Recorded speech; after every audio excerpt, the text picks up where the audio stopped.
Welcome to TBCN Unplugged. I am John, and our guest today is Mr. Pete Guzzo. Nice to be here. How's it going, Pete? Amazing. I'm just glad to be where I started my whole career. Yeah, how about that? You've come full circle. I have come full circle. Yeah. That is correct. So if, in case you didn't know, TBCN is a public access station, but we're a lot more than that. We're a training facility. And back in the day, what day are we talking about? How long ago was it that you got started here? Well, I came to Tampa back in 1999. I went to University of Tampa in 2000. Okay. And my first semester at UT was, well, one of my classes was law and communication. And he just happened to be the lawyer for TBCN, public access. And he brought us all to the facility and goes, and everybody there at the time, Wanda and everyone, and Antonio, who you guys know, and actually another John, not you. They taught us how to produce TV shows and how to do everything. And ever since then, that was my career.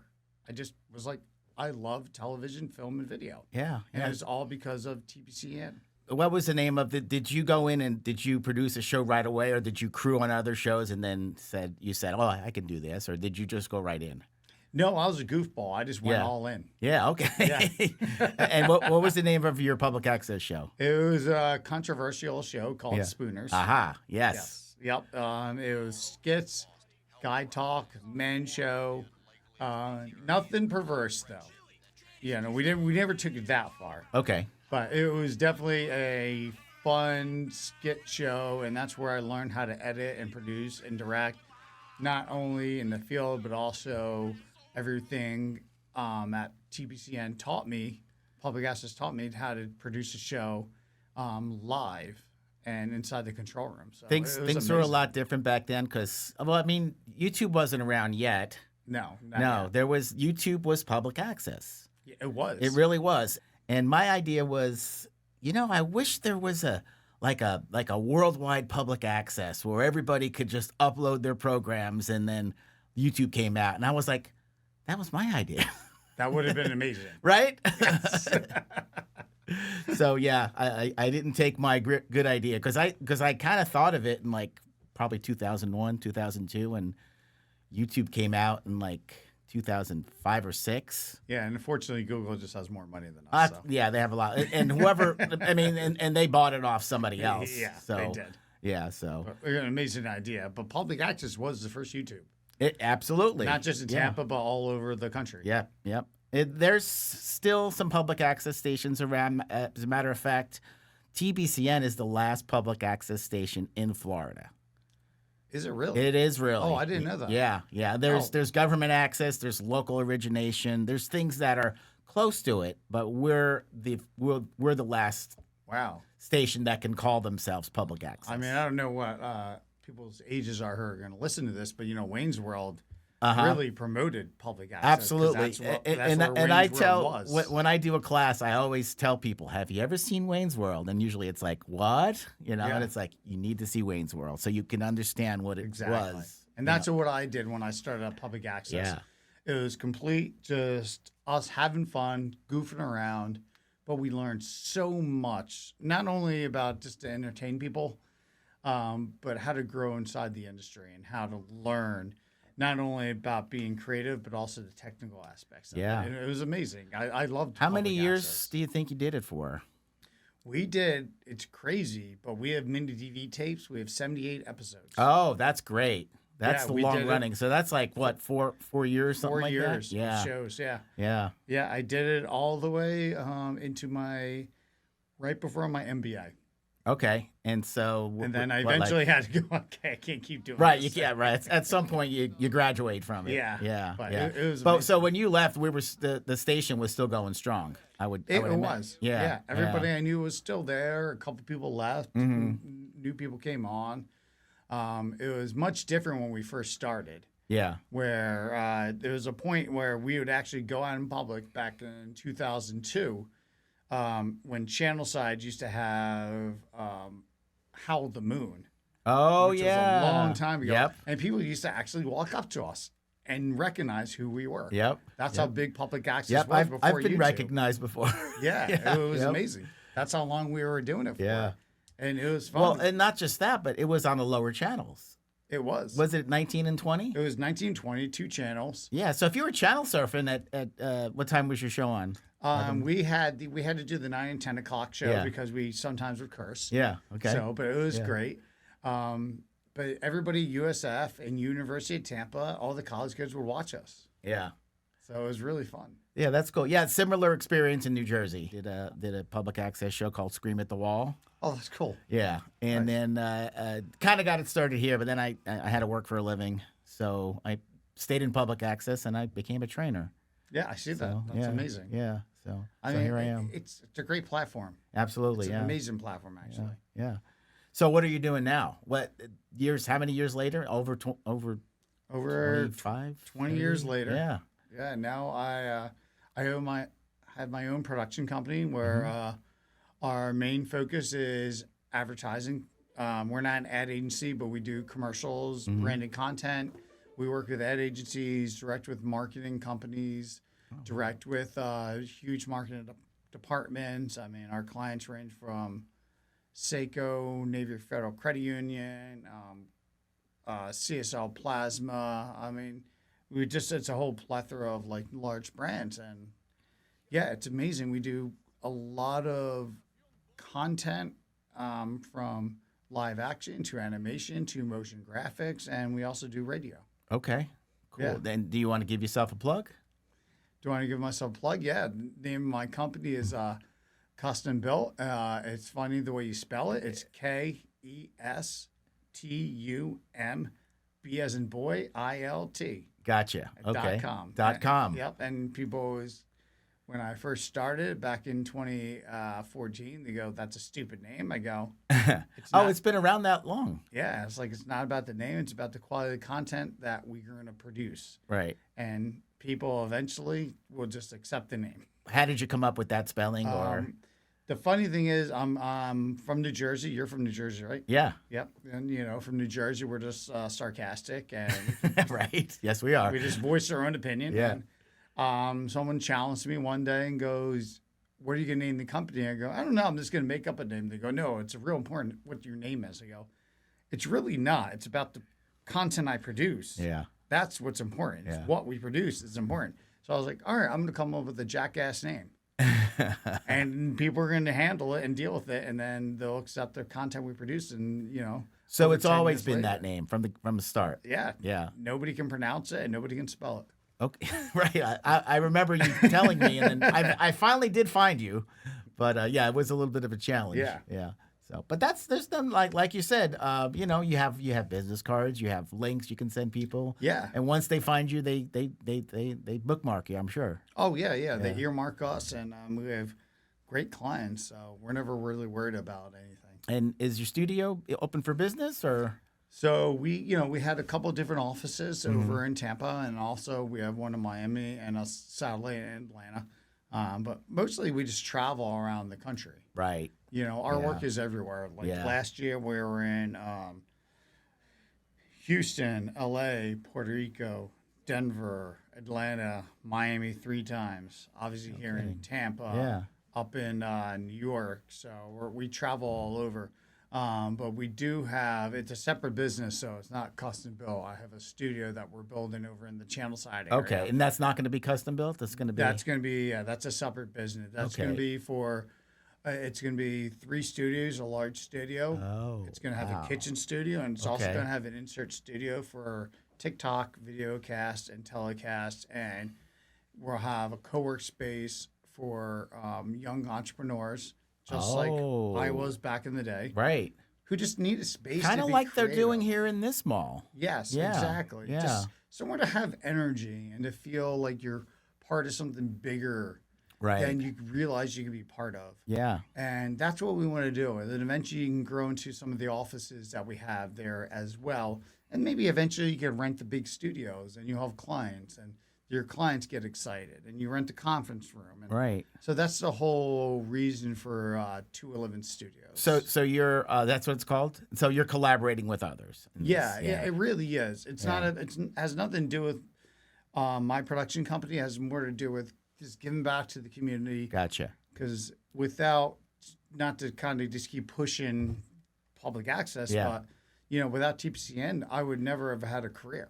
And that's true. And same here. Yeah. It's really true. And people don't, I mean, a lot of people know, and a lot of people give us the respect, but a lot of people look past what public access is or was, and they just kind of say, oh, it's just a bunch of trash, bad television, but Right. But it's so much more than that. It's a place where you just grow and Right. you figure out who you want to be. Well, and then some people just do it for a couple years and decide it's not for them, or they have real jobs already and they're not looking for a stepping Yeah. stone. But then others just do. You can do with it what you really want to do with it. You can take it as far as you want. Yeah, I have friends who worked with me on our show Spooners, and they reached out to me years later on Facebook, and they're like, I cannot believe you're doing what you're doing now. Right? I wish I would just follow it in your path. Yeah. I was like, I just kept doing what I was doing. I learned it all from here. When you had your show on the air, was there controversy? So- was there people that were telling you, you shouldn't push the boundaries, or you should, you're just getting started. Why do you want to, have something, this kind of show, or what would you tell people? Well, I was 21. Yeah, true. Good point. I'm 44 now. Yeah. So I was 21 at the time, and my brother was 24. Okay. And all of us were very young. Yeah. So we definitely pushed the boundaries. Yeah. But we didn't go so far where some of the other shows at the time were Rashid's Dreams, White Chocolate. There's a lot of Yeah. shows. They went way beyond the boundaries. Yeah, Like yeah. they went really far. We're just doing more of a guy's show. Yeah. But we did push the boundaries, and so we'd go out and we'd do interviews with women, and we'd do guy talk, and it would purposely offend people. Yeah. That was the point of it. It was like, Howard Stern was Shocking. shocking. It's shock TV. Yeah, Yeah. it was shock TV. Yeah. It was Howard Sternish. Yeah. But unexpected because they didn't know who I was. Unlike Howard Stern, where you walked in, you Or knew like you're Stuttering gonna John. get shocked. Yeah, you Yeah, knew you were right. going to get shocked. Right. We walked in innocent, and then we just shocked them.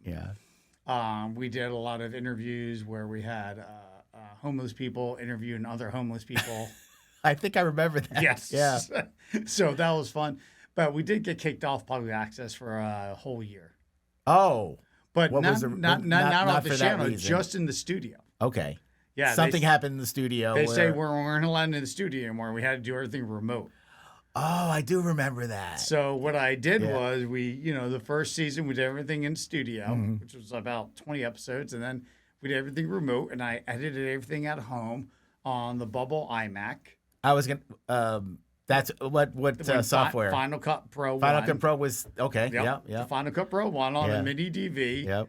It was almost like an AV roll, but it wasn't. Right.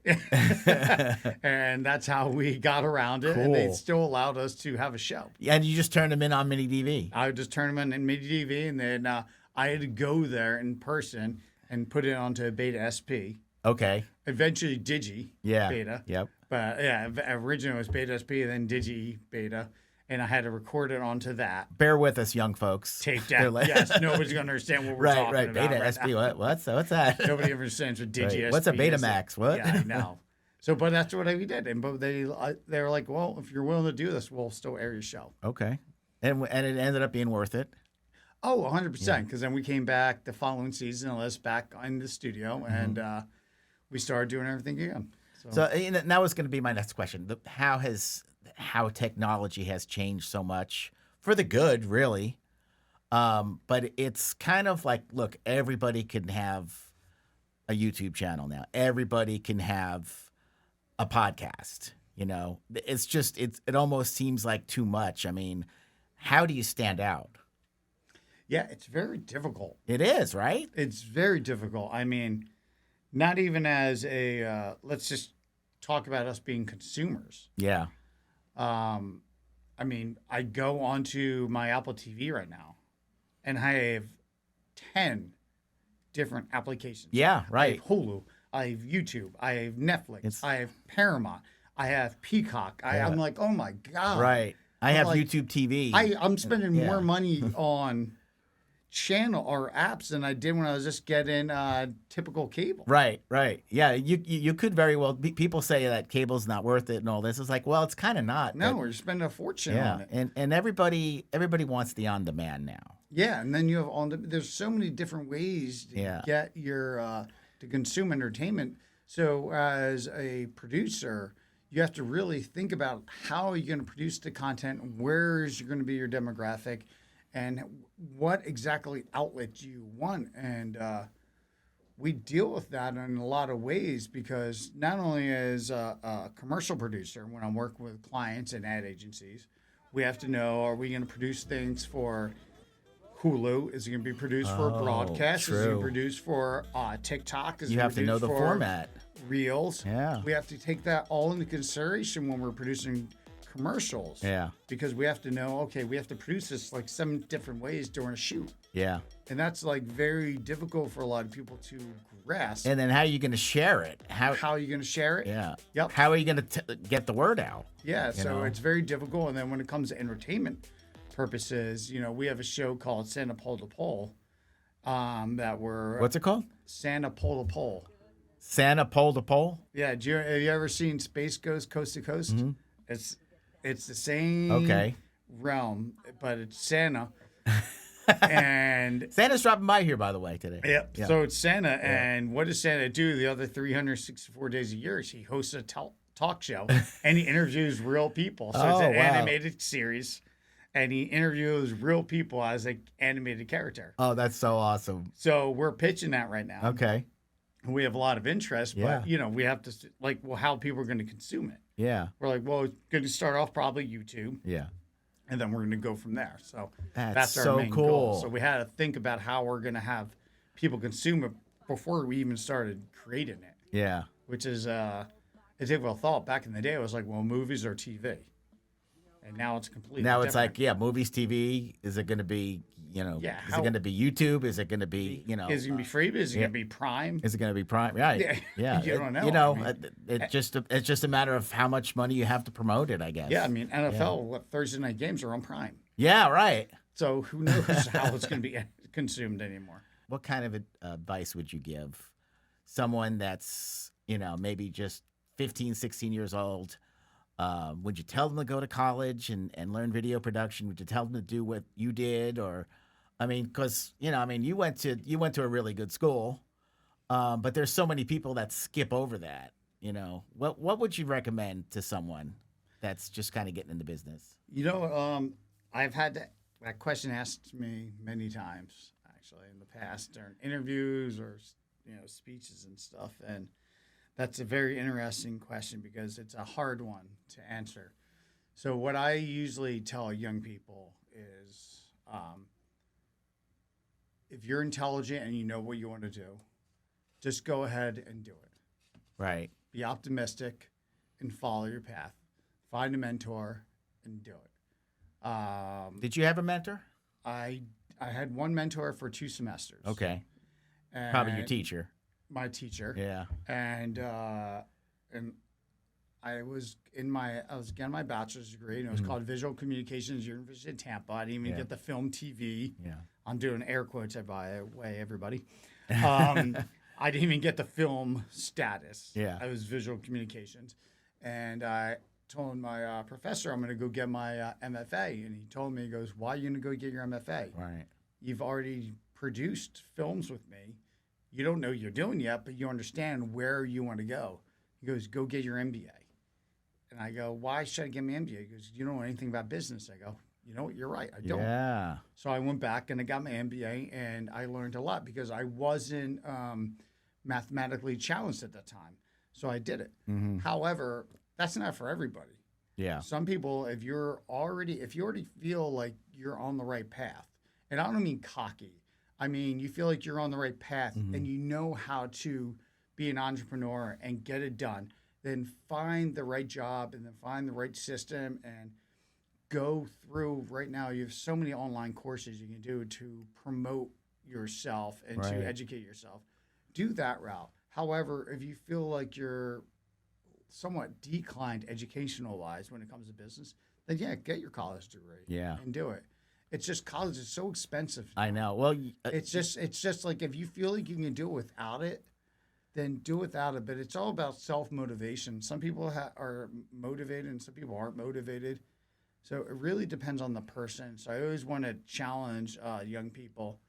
If you feel like you can do it on your own, just do it on your own. okay. That is. I guess it depends on the person. It really depends on the I person. mean, I went to community college at age like 28. I started.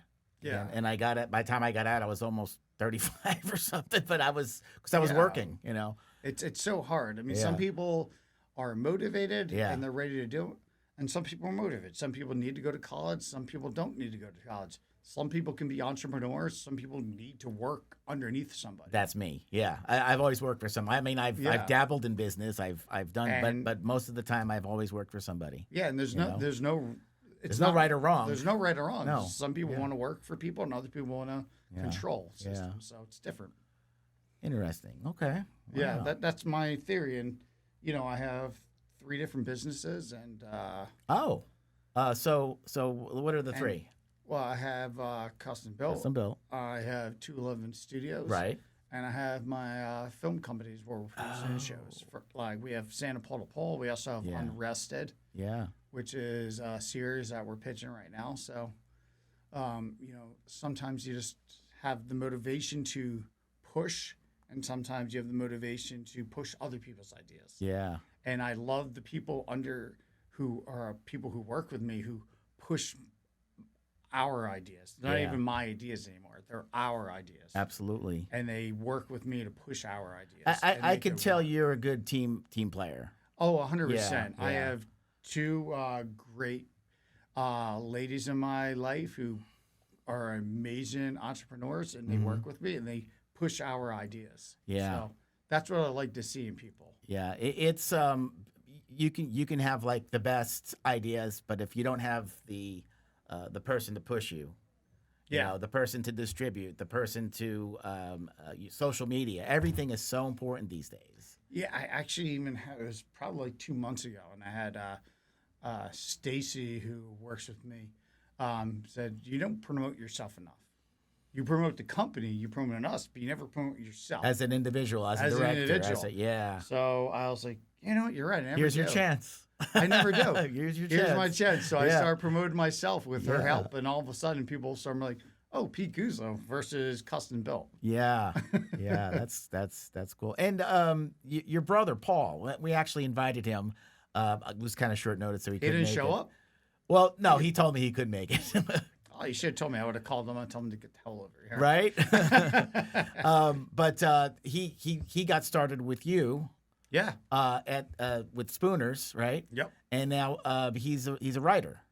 Yeah, and he's one heck of a writer. He's Yes, he one is. of the lead journalists for the Tampa Bay Times. Paul Guzzo, that is. Paul Guzzo. Yeah. He broke one of the award-winning articles that has gone all over the United States about the African American graves are being buried on Yep. top of, Yep. and that's where that inspired me to create the series Unrested, Oh, okay. which is about African American graveyard town up in northwest coast of Florida. That this real estate company is coming down to build almost like another Naples, and it's haunted by all the ghosts of the African American graveyards. And yeah, they based. Oh, I need some creepy music. I know you need to put that in there. Please Yeah. plug that in. Yes, I will. But yeah, that's where it inspired the whole series. Yeah. It's an amazing series. Unrestedthefilm.com. Where? Yes, I was going to ask you. Where can we see your content? You can go to Unrested, so Unrested, Okay. just like it sounds, thefilm.com. Okay. There's a teaser on there, there's a trailer on there, Mm-hmm. and there's a little plug about what the series is going to be about, just the first 4 episodes. Okay. So Unrested, and then Unrested the Film, the film. Okay. And the other thing was Custom Built, and spell it for us again. KESTUMBILT.com. Okay. And we could see a lot of your content there as well. Yeah, you can see all of our commercial work there. Oh, awesome. Okay. Or you can go to PeteGuzzo.com too. You are promoting yourself. Yeah, I am promoting myself. Yes, yeah. I've learned a lot, like I said. Cool. Well, it's been great chatting with you. Anything Thank else you. you want to add, or any other plugs or Um, shout outs or? Really, I mean, if you guys are going to promote this and you have younger or just people who want to be influenced, just, go ahead and just go for it and make your dreams happen in the video and film and creative industry. I mean, the only way you can do it is to do it. The only way you can Yeah. be an artist, if you want to be an artist and you want to paint, the only way you can do it is paint. The only way you can be a video film producer is you have to shoot films or video. That's Right. it. You don't do it, then you're not going to do, what are you doing? So, thank you. Absolutely. Pete, thank you for joining us. Thank And my name is John Casimiro, also known as John the Trackman, but we won't go into that. And I'm here with Pete Guzzo. And Appreciate it. come take classes at TBCN. If you're a Hillsborough County please. resident, it is free. And this is where I started, and I've made a hell of a career out of it because of TBCN. There you go. You heard it from the man. And he's a successful producer now. So, Thank you. all right, Pete. Thanks for joining us, and we'll see you around. All right. Have a good day. All right. Bye. I'm Tom Green, and you're watching Tampa Bay Community Network.